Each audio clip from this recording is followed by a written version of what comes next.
Good evening, Jai Hind. I hope all of you are doing well.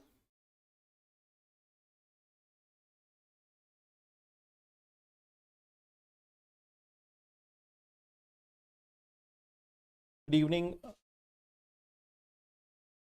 So I hope all of you are doing well. Now, last day we didn't have the class on the eve of Mahashivratri, and today we have again gathered to discuss some of the important current affair topics. The first thing which we are going to discuss in today's session is about a mains article, lifetime. This is a mains related article, lifetime ban on politicians. So we are going to talk about this topic. It is again related to GS paper 2. There are certain elements of prelims related aspect also and some mains related also. So we are going to discuss about this lifetime ban on politicians. That is our first topic of discussion.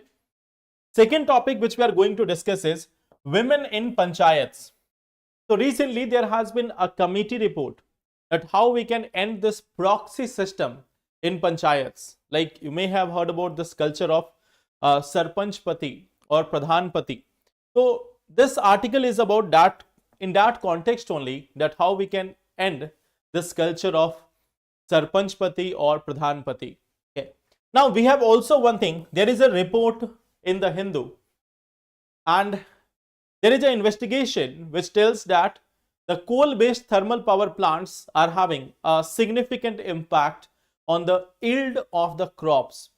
So we are going to see that also, that how it is impacting the crops, what is the challenge due to it. And then one more thing, ethanol, good or bad. Okay. So there is an editorial which is talking about ethanol in India. We will see how much extent of ethanol blending is there, plus what is the target and what are the concerns with respect to this ethanol. What is the significance of it, and also what is the concern with respect to this ethanol. So these are the topics which we are going to discuss in today's session. Now, before we go into that, let us discuss some questions with respect to the topics which we have seen in previous classes. Okay. So, tell me about this one. The first question. In the last session, we were talking about the defense export of India. Last day, we were talking about defense export of India. So, in that context, this is one previous year question, and I think all of you can answer this quite easily. The question is this: ballistic missiles are jet propelled at subsonic speed throughout their flight, while cruise missiles are rocket powered only in the initial phase of flight. Second is saying Agni 5 is a medium range supersonic cruise missile, while BrahMos is a solid fueled intercontinental ballistic missile.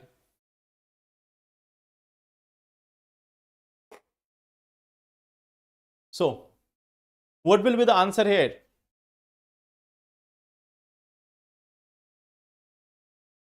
This is from 2023 itself. This question is from 2023. I think many of you may have gone through this question.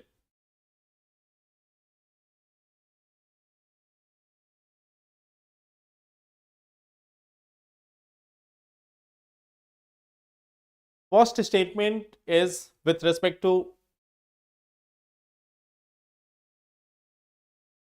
the type of engine which is used in there.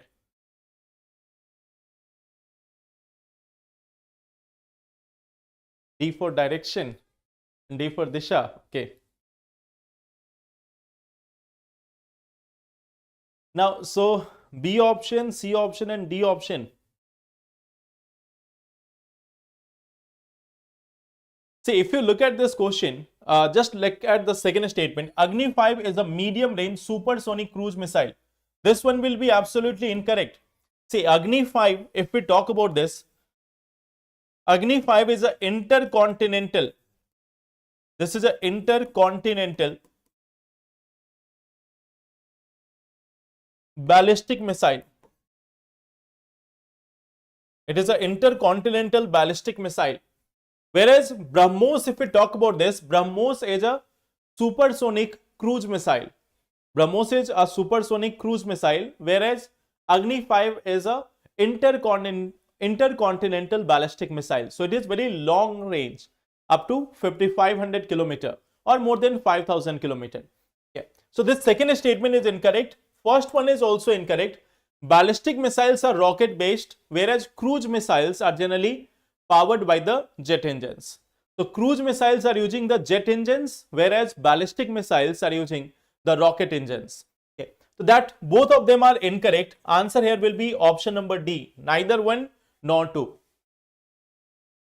Coming to this one question, how many of the following reports are published by ILO, International Labour Organization? So how many of these reports are published by this? Global Risk Report, World Social Protection Report, World Report on Child Labor.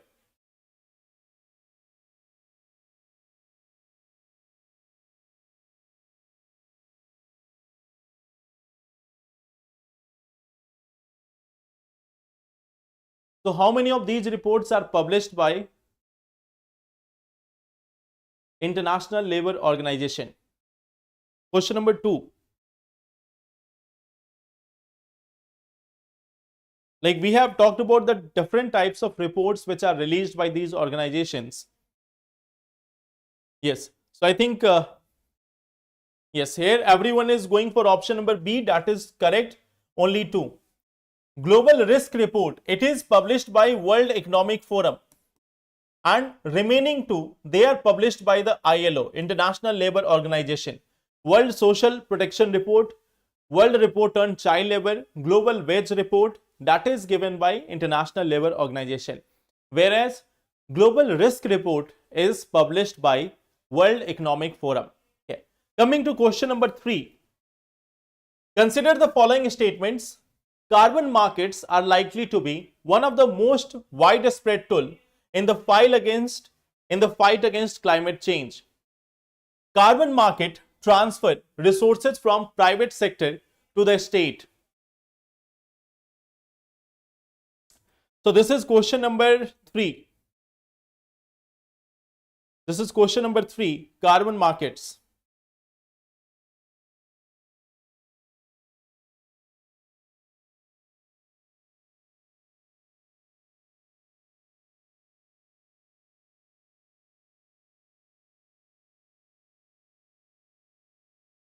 What will be the answer in this question?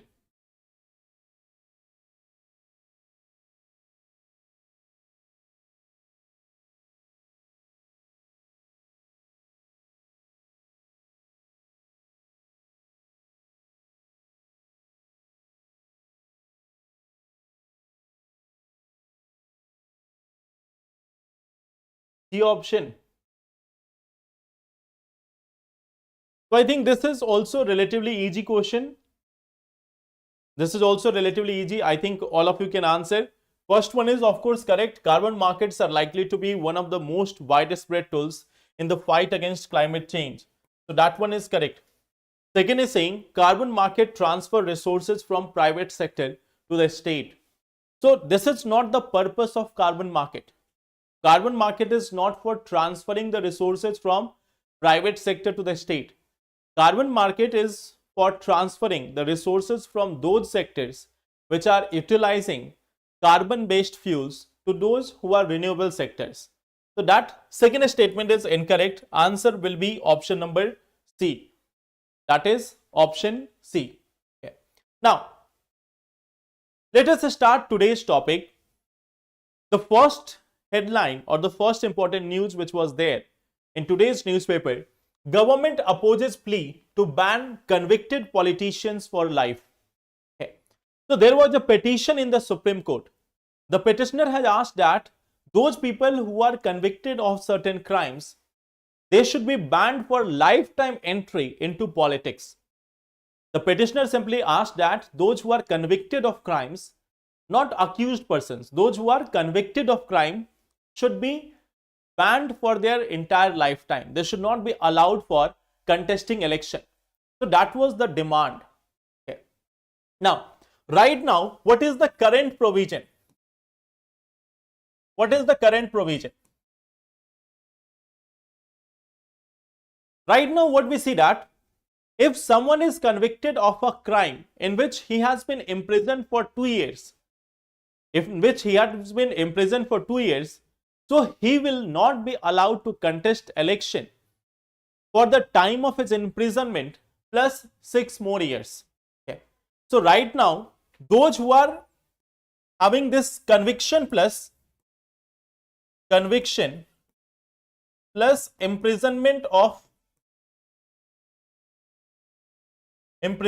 of 2 or more years, so they are disqualified. They are disqualified for contesting elections. They are disqualified for contesting elections. But there is a time period for this. There is a time period for this. The time period is the time of imprisonment plus 6 years. Okay. So what is the tenure? What is the tenure of this? Imprisonment plus 6 years. Imprisonment plus 6 years, that is the tenure. That is the tenure of disqualification. Okay. So for these many years, they will not be able to contest the elections. They will not be able to contest the election for these many years. So that is one thing which has been said in the current provisions. These are the options. Okay. Now, why there is a demand? Like on what ground? On what ground we have a demand for lifetime ban? Can you give me one reason why there should be a lifetime ban? Can you give me one reason why there should be a lifetime ban on those people who are convicted of any such crime? Can you give me one reason why they should be banned for their entire lifetime? Okay.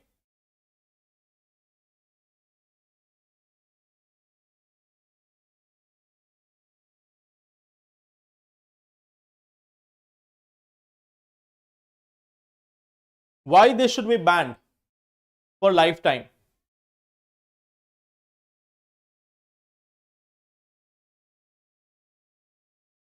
There is this one opinion.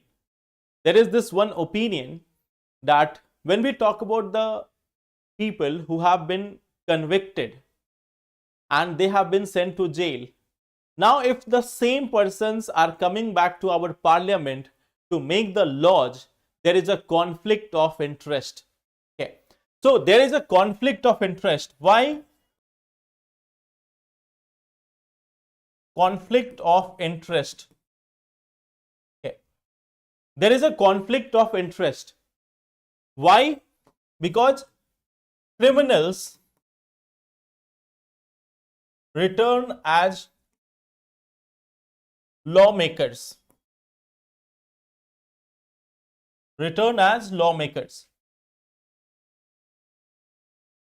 So this is one of the challenge. If criminals begin to return as lawmakers, so that is going to be a conflict of interest. Okay. That those who are doing the crimes, they are again being called back to make the laws for the crimes. So that is a conflict of interest which is seen in case of our polity. Okay. Now, the government has said that there should not be a ban for lifetime. So what is the argument of the government? Arguments against lifetime ban. These have been given by government. These arguments have been given by government.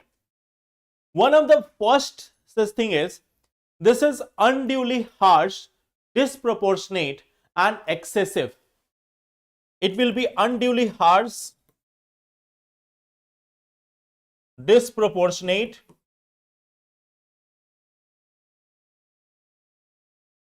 and excessive.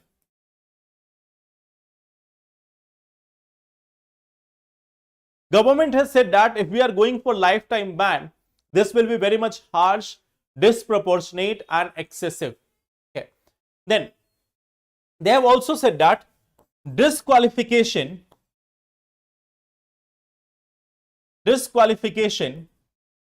is on basis of conviction. Disqualification is on basis of conviction. Okay. But when the period of conviction ends, there is no ground of disqualification. Okay. So it says that, but on the end of period of conviction, no ground of disqualification.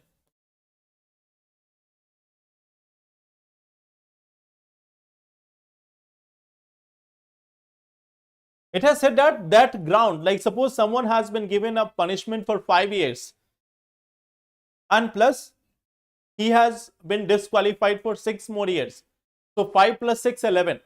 So government says that after 11 years, that conviction, the tenure of conviction is already over. So now that person is not having any such conviction. He has served his period. He has gone through the punishment. So after that 11 years, he should not be again put through the same problem. He should not again be like punished for the same problem. Okay. So that is one thing.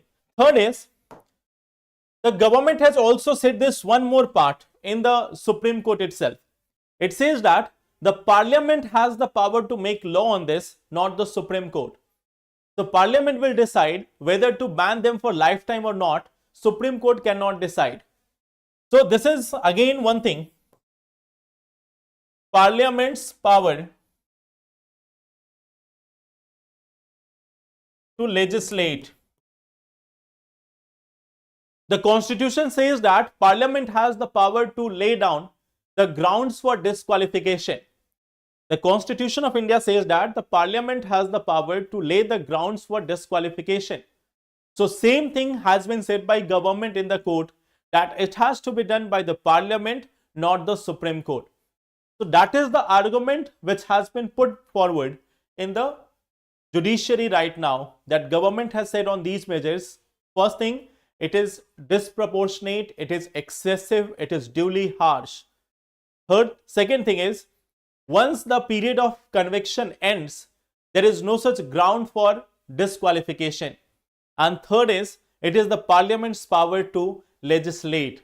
So on this ground, they have said that Supreme Court should not be intervening in this matter. Okay.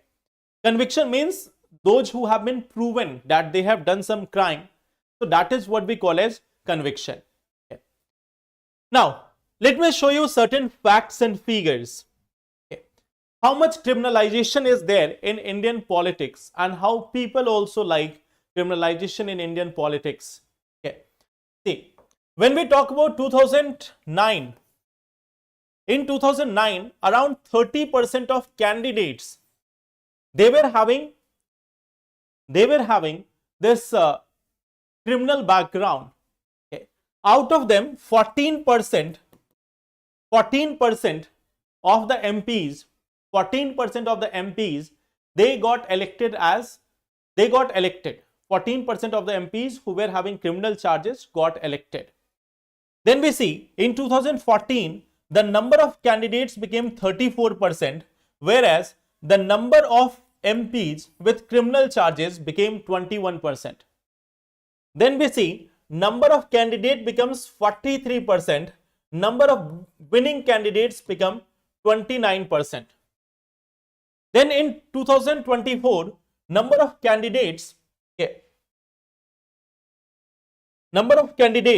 with declared criminal cases become 46%, and number of or percentage of MPs winning became 31%. So what we see that gradually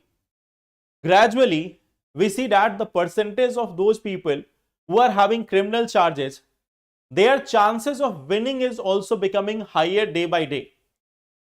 Their chances of winning also becomes higher day by day. So that is one thing which we see here.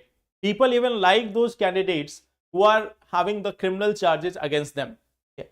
So this is one figure of the Indian Parliament, we are seeing that right now in our parliament, in our Lok Sabha especially, in our Lok Sabha, there are more than 45% MPs having criminal charges pending against them.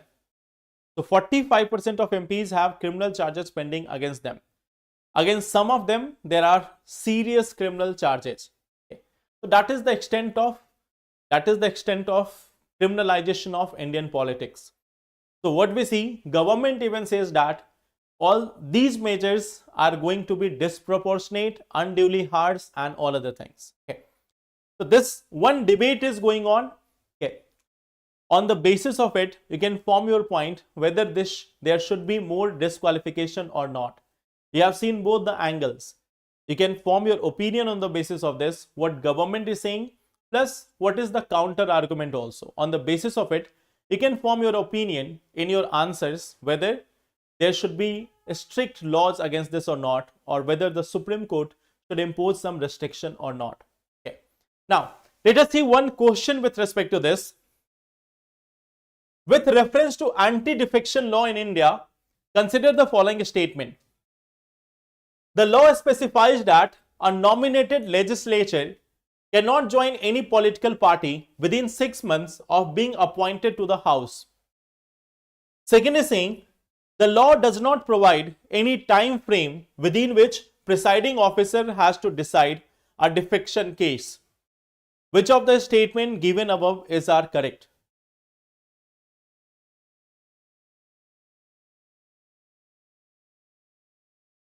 Anti-defection law.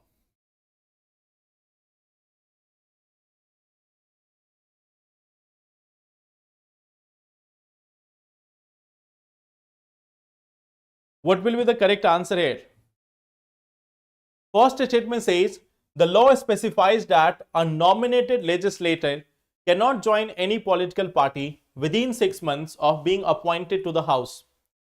Second is saying, the law does not provide any time frame within which the presiding officer has to decide a defection case. Which one will be correct?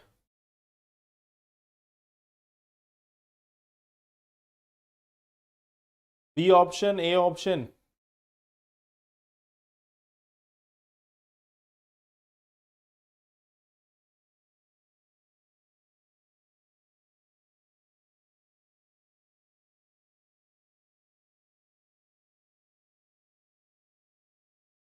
Okay, so just look at this. This says that cannot join.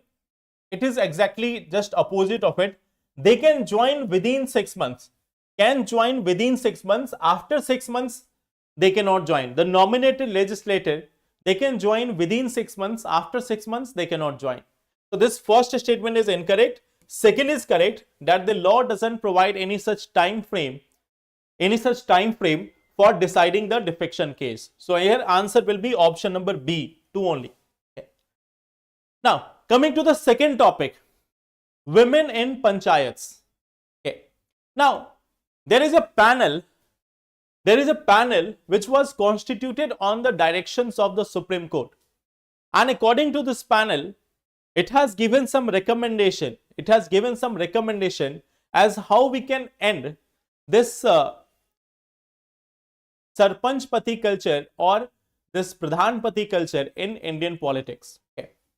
Now, before we go into that, let us discuss a little bit about this, that how much women are actually there in our panchayats. Okay. So there is this 73rd Constitutional Amendment Act. Okay. This said that 1/3 seats reserved for women.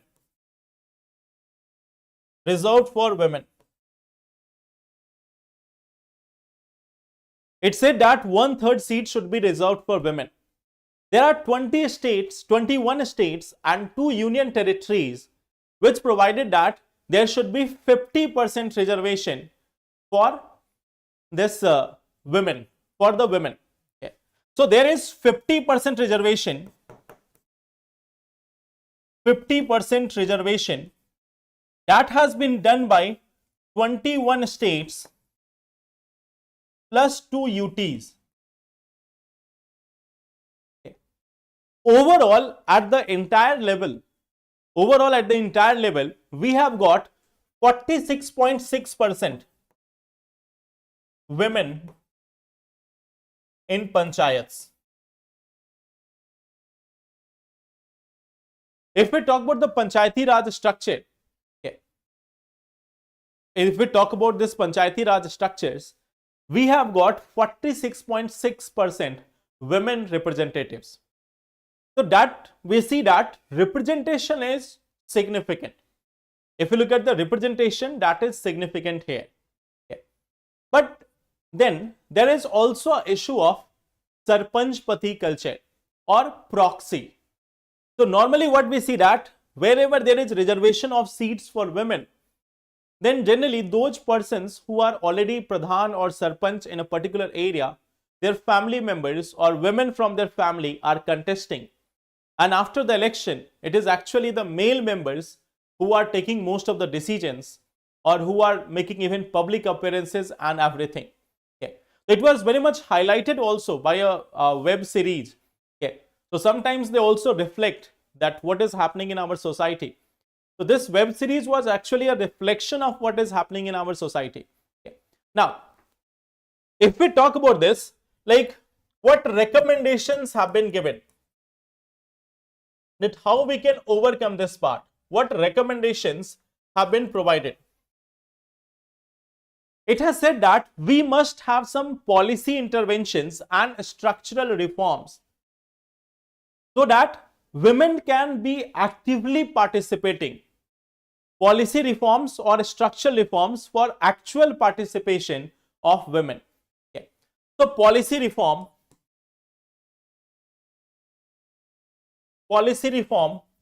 for actual participation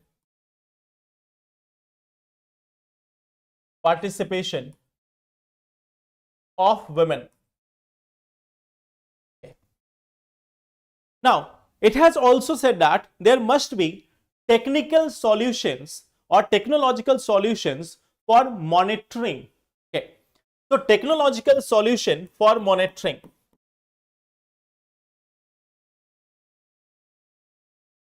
Solution for monitoring means we should be able to monitor also, like there can be CCTVs and all, or technological solutions for monitoring that who is actually participating in the meetings of panchayat, who is actually taking the decisions and all. Okay. Third part, which is it has also said that there must be peer support programs. Many of the women who are coming in the panchayats, they are first time leaders. So there must be a peer support program. There must be a peer support program.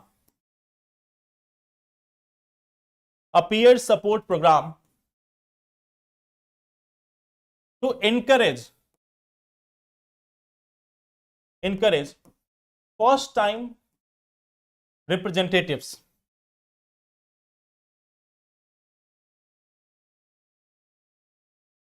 Then it has also said that there must be positive affirmations. Okay. Positive affirmations like, see, whenever suppose that suppose any new student is there or any new person is there, when they are joining anything, when they are joining any office or institution or any workforce, so generally they are given a sort of positive affirmations like, yes, you are doing very good, or they are like welcomed on the stage, they are encouraged to do certain tasks. Okay. So basically it is about encouragement. It is basically about encouraging. It is about encouraging them to participate.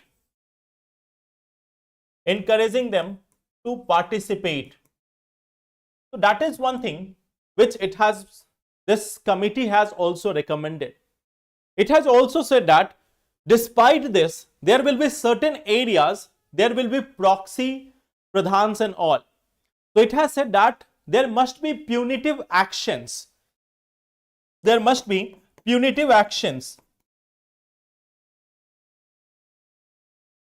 Now it has not like given any specific detail that what can be punitive action, but it has said that this should be exemplary.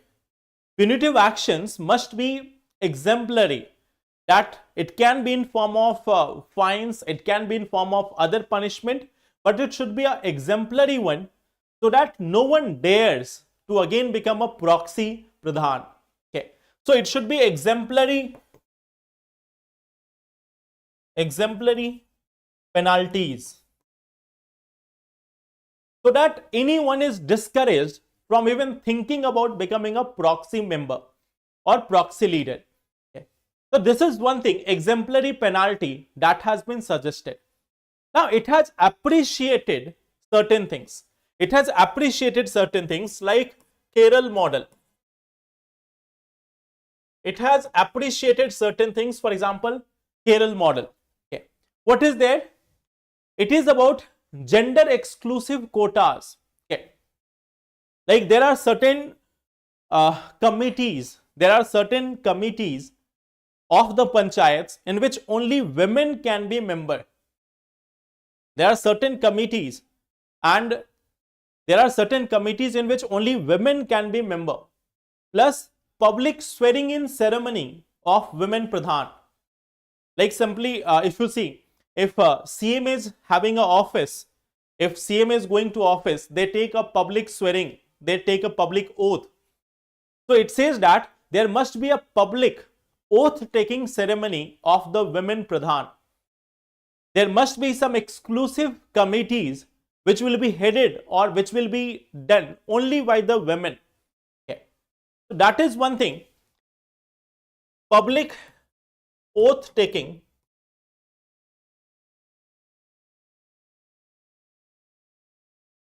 of women pradhan. Plus again committees exclusive gender exclusive quotas, okay, or gender specific committees can also be there. Okay. Gender exclusive quota in some committees.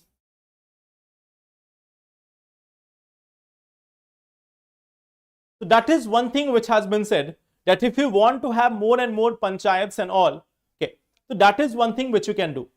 Then it has also appreciated this Haryana model. Haryana model. In Haryana, what is the model?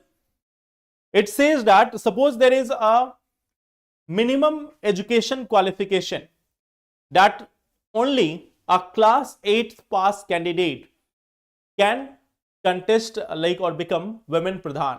Okay. So in Haryana, there is a minimum education qualification. There is a minimum education qualification, that is 8th class for women, that they must have passed class 8th. If they want to become a women pradhan, they must have passed class 8th, so that they can have some sort of education. They can be having some sort of education and all. Okay. So these are some of the recommendations which has been given by this committee. Okay. So that is one thing which has been provided for women in our Panchayati Raj system. Okay. I hope that is clear. How peer support? See, there are certain people who are first time representatives. Okay. Like they have become women pradhan or pradhan for the first time. So now in the same district, there may be some other villages in which women are ruling for quite some time, or they may be having second term or third term. In one block or in one district, there are multiple panchayats. So at least some of those panchayats may be having those women members who are already like who have already been in the ruling party or in the rule, who have already been elected to pradhans or sarpanch or anything in the past. So they have a working experience. So they can give that peer support. Okay. Yes, Ashmita, the thing is, Yesterday we were supposed to have a class, but it was Mahashivratri, so we could not have it yesterday. Now today there is Adhyan batch classes in the morning, so that's why tomorrow, that is on Friday, we will have the practice session. Okay. So I hope this part is clear about panchayats.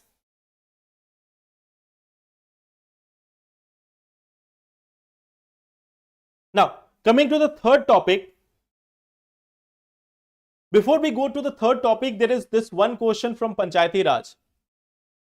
I think you can answer this. The minimum age prescribed for any person to be a member of Panchayat is 25 years. A Panchayat reconstituted after premature dissolution continues only for the remainder period. Which of the statement given above are correct?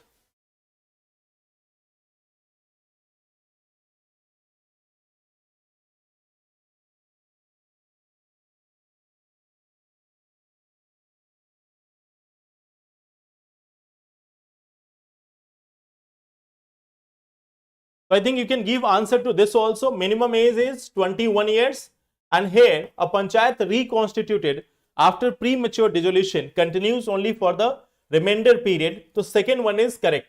So answer here will be option number B. Okay.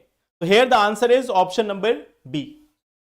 Now coming to the third article, which is related with your GS paper 3 environment. It is related to your GS paper 3 environment as well as agriculture.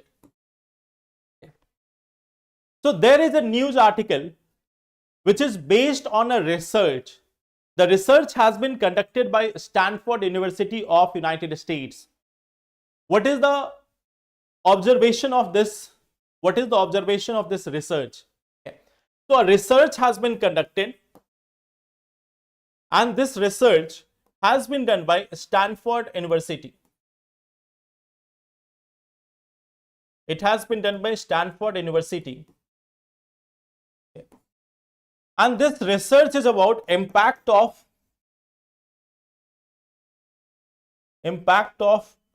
coal-based thermal power plants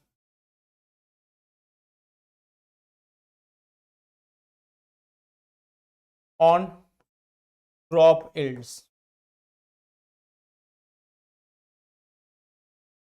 On the yields of the crop.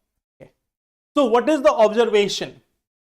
It has said that there is lack of, or there is loss of 10% yield of the wheat or rice plants or the crops in several states where we have abundance of thermal power plants. Okay. So what is the observation here? The observation is 10% loss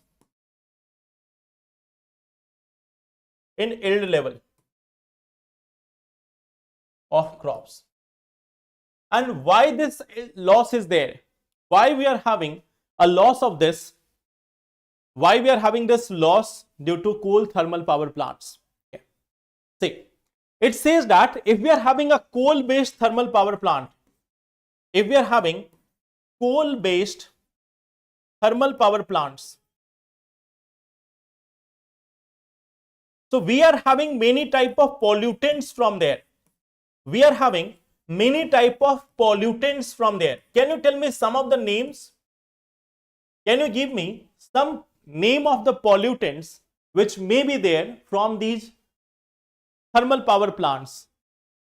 Can you give me some name of the pollutants which are from these coal-based thermal power plants?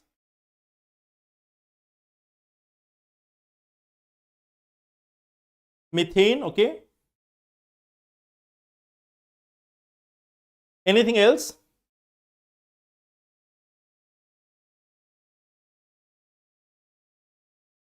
Sulfur dioxide, fine. Carbon monoxide, nitrogen sulfur oxides.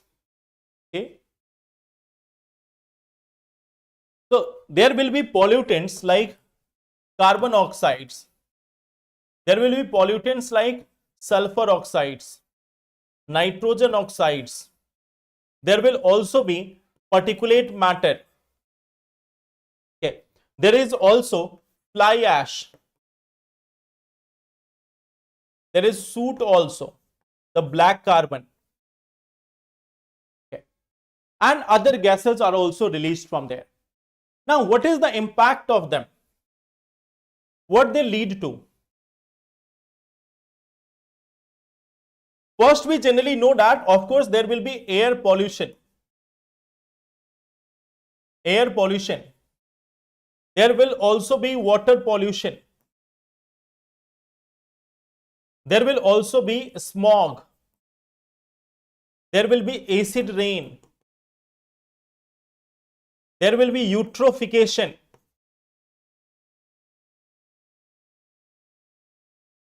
Soil pollution. All these things are generally followed due to these pollutants. From air pollution to smog to even this water pollution, acid rain, eutrophication, soil pollution, all these things follow. All these things follow from the pollutants in our sky. Okay. Now, there is a specific thing which has been highlighted by this report. Okay. These are general things which we already know, that this pollution, these type of pollution may lead to all these occurrences. But what we see that it has exclusively talked about certain pollutants, and first one is nitrogen oxides. It has especially talked about nitrogen oxides. Okay. So this study has said that nitrogen oxides are phytotoxic. Okay. So they are like phytotoxic. It means they hinder cellular function and interfere with the enzymatic activities. Okay. So they are hindering cellular activities like release of enzymes.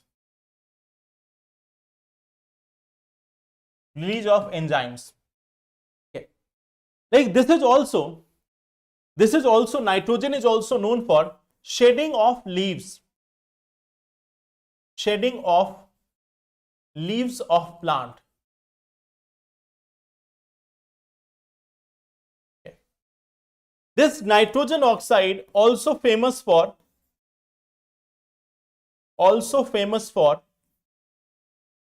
ozone buildup at ground level. And this ozone buildup, it will also destroy the new birds, or simply crops are also getting destroyed due to this ozone. Okay. This also helps in formation of a smog, and this blocks the sunlight.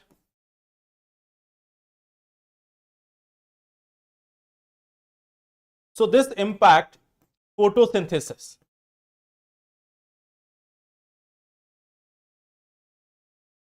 Impact the photosynthesis. So when we talk about the nitrogen oxides, on one hand it is hindering the cellular activities, release of enzymes and all. Second, it is also leading to formation of ozone, which will again destroy the crops and all. Third, it is also creating a smog-like condition, photochemical smog specifically, that is also harmful. Okay. Then we have sulfur oxides also. Sulfur oxides are equally harmful. Sulfur and nitrogen oxides, they are primary regions. They are considered primary regions for the acid rain. Okay. So that is also something how they are harmful for the environment. Okay. Now, if we look at India's power mix right now, how much energy is coming? So on one hand, what we are seeing that the installed capacity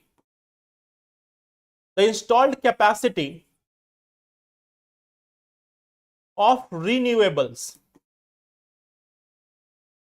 The installed capacity of renewables is near about 46% now.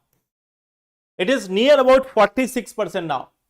So you may be having this one idea that okay, if India is having 46% 46% renewable energy or non-fossil energy, it means our pollutions may have come down significantly.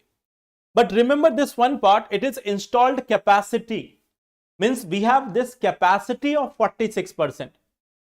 But what is the actual power generation and what is the contribution of thermal in that? See here.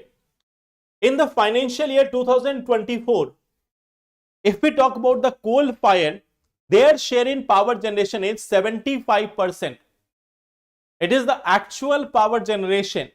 In that, it is 75%. Solar is only 7%.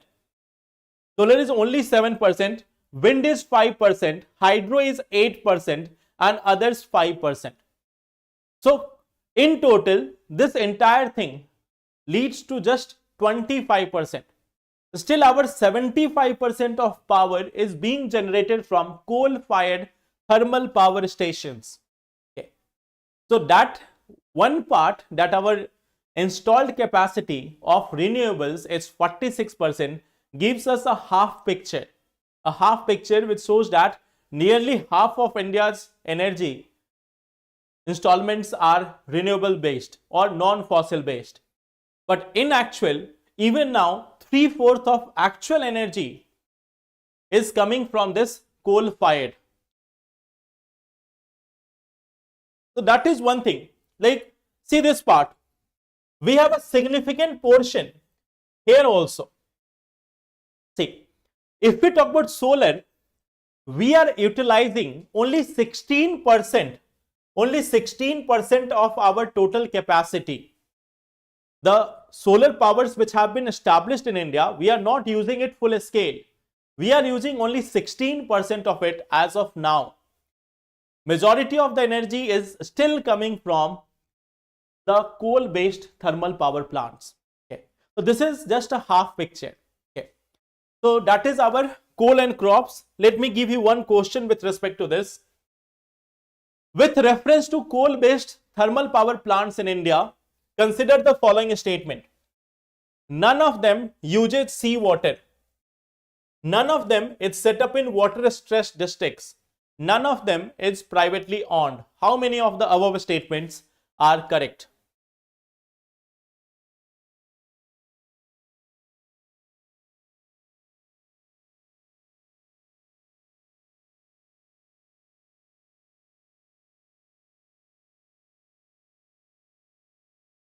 So, give me the answer for this question. This is also from 2023. With reference to coal-based thermal power plants in India, consider the following statement. None of them uses seawater. None of them is set up in water-stressed district. None of them is privately owned.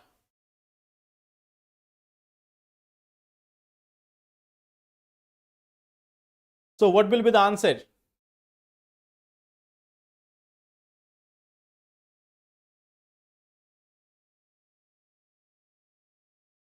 A option. Which statement is correct?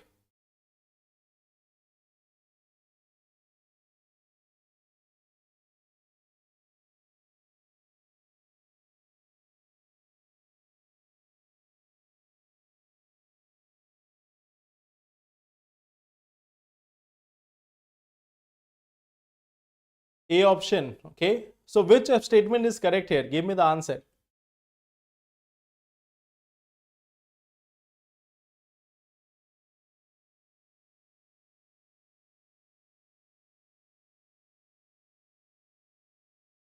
Who is correct? Now, if we look at this, first thing is a large number of thermal power plants are using seawater. So, this statement is incorrect. None of them is privately owned. That is also incorrect. Okay. None of them is privately owned is also incorrect. There is Reliance Power, Tata, Adani and all. They have different thermal power plants. Many of them are privately owned. Okay. So, second is also incorrect. Third option, this option is also incorrect. Near about 40% of thermal power plants, near about 40% of thermal power plant, they are located in water stressed regions, water stressed districts. So it is not one, it is not two. 40% of thermal power plants are located in those districts which are already water stressed. Okay. So all these three statements are incorrect. Answer here is none. So the answer is none of the statements are correct. Many of the thermal power plants are using seawater, especially in Gujarat and other coastal areas.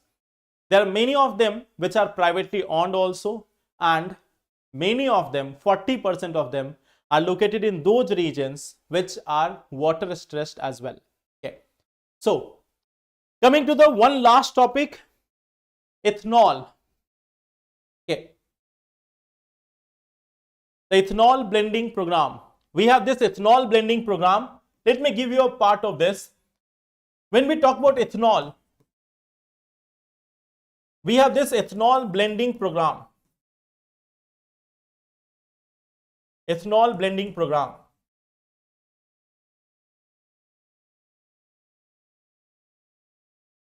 Ethanol is basically your biofuel obtained from sugar cane, obtained from like grains, maize. It can also be obtained from jatropha, etc. Okay.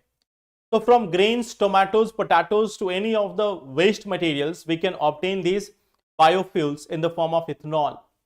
Ethanol can be blended with petrol.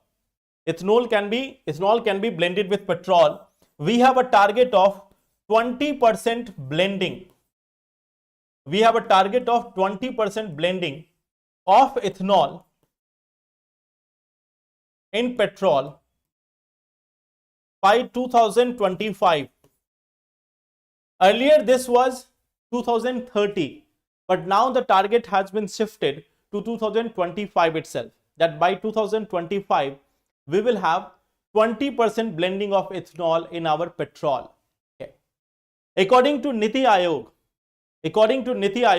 this will lead to this then when this ethanol is blended with petrol, okay, carbon monoxide is going to reduce by 30% in four-wheelers and 50% in two-wheelers. Okay. So according to Niti Aayog, 30% reduction in four-wheeler and 50% reduction of carbon monoxide.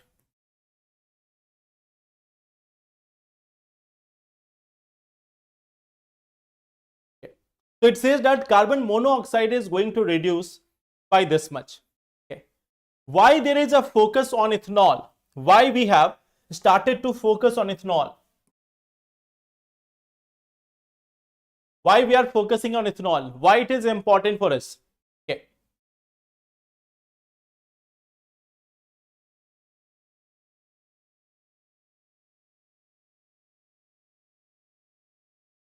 So tell me.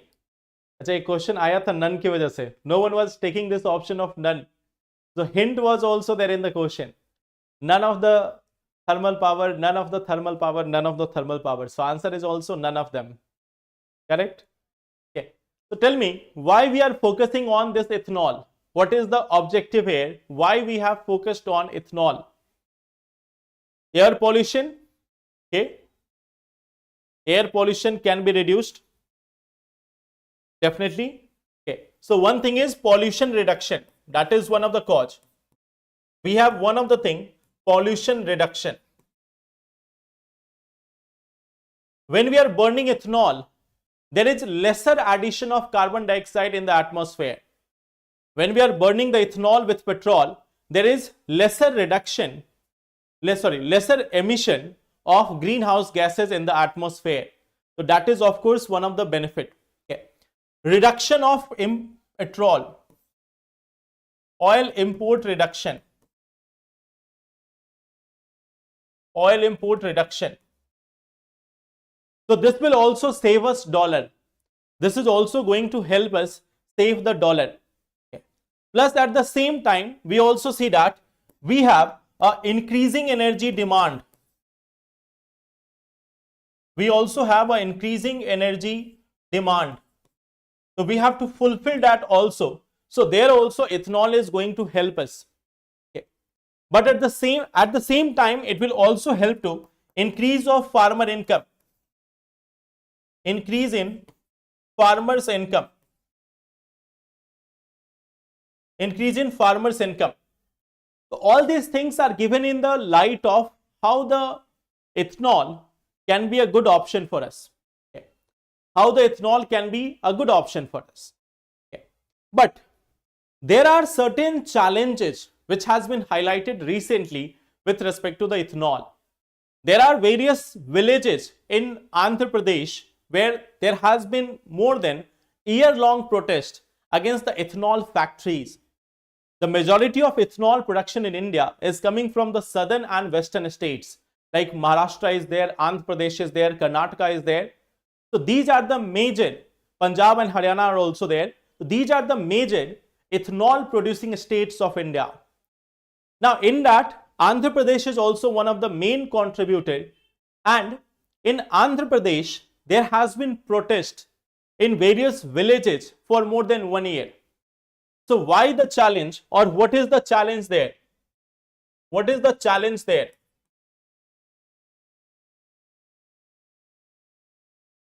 Now the thing is, if we are talking about ethanol factories, they are leading to like release of certain hazardous chemicals. Okay. So there is one thing, release of hazardous chemicals. Release of hazardous chemicals from factories, from ethanol factories. Okay. So we see that there is release of certain hazardous chemicals from the ethanol factories, like there is release of acetaldehyde, formaldehyde, acrolein, okay. Acetaldehyde, formaldehyde, etc. So there is release of various harmful chemicals from there. Okay. Plus at the same time, the ethanol factories, they come under the red category. It means the pollutants which are released by them is of significant threat, and yet the government has given them approval very easily. Okay. So these industries come under red category. Come under red category. Means they are hazardous industries and still got easy approval. Still got easy approval. There is one thing called as environmental impact assessment. And in environment impact assessment, there is one thing called as public hearing. But public hearing has been bypassed for ethanol factories. Here what we see that no public hearing. No public hearings during EIA. No public hearing during environmental impact assessment. That is one thing which has been done with respect to the ethanol factories. And the third major thing, third major challenge which we see here is water use. 1 liter ethanol. 1 liter ethanol will require around 10 to 12 liter water. So what we see that there are various states in India, there are various districts in India, according to Niti Aayog report itself, they are going through severe water crisis. And in that situation, establishing the factories over there, just see the location. Majority of the ethanol producing factories are located in southern India or western India. These are the regions where there is lack of water supply throughout the year. You know that these states are already facing water crisis, drinking water crisis. And in these states, location of ethanol factories is going to become a much more devastating challenge for the people. Okay. So that is one of the major challenge for ethanol production in India. Okay. So this was one of the another topic from the editorial section. Okay, now this is one question for you, one last question for you. Consider the following: carbon monoxide, nitrogen oxide, ozone and sulfur dioxide. Excess of which of the above is our causes of acid rain? So that is one last question for you. Water and land uses, that is the challenge. So this is one last question for you. Excess of which of the above is our causes of acid rain?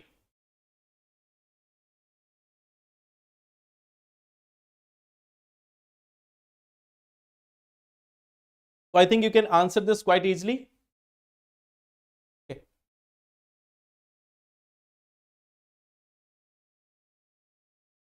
Yes. We find that nitrogen oxides and sulfur dioxide. So these are the two such things, excess of which is going to cause of, this is going to become the reason behind the acid rain. So answer here will be option number B, 2 and 4 only. So these were the 4 articles. Number 1 we have seen. Okay, the number 1 article which we have seen here was about lifetime ban on politicians. Second was with respect to women in panchayat. Third one with respect to coal and crops. And fourth one, ethanol and its challenges. Okay, so that will be all for today. In tomorrow's session, we will take further topics. Yes, I have got your one of the queries with respect to map related questions. So yes, I will bring them. Some more classes are going on right now. So that's why I am not able to bring the questions as of today or in this last 1 or 2 weeks. But once the sessions are over in the next 3-4 days, after that, I will bring map related questions and other questions also. Okay. So thank you very much. Let's meet tomorrow at the same time, 5 p.m. and we will discuss the other current affairs. Thank you everyone. Take care. And yes, tomorrow in the morning at 8 a.m. we will be discussing the questions of economy. Okay. So 8 a.m. let's meet then, and then at 5 p.m. also we will meet tomorrow. Thank you so much. Take care. And yes, Anjali, I have seen your questions like in the previous sessions I have discussed it also. So let me see it, and then in the next session I will discuss it again. Okay. So thank you everyone. Take care and good night. Thank you.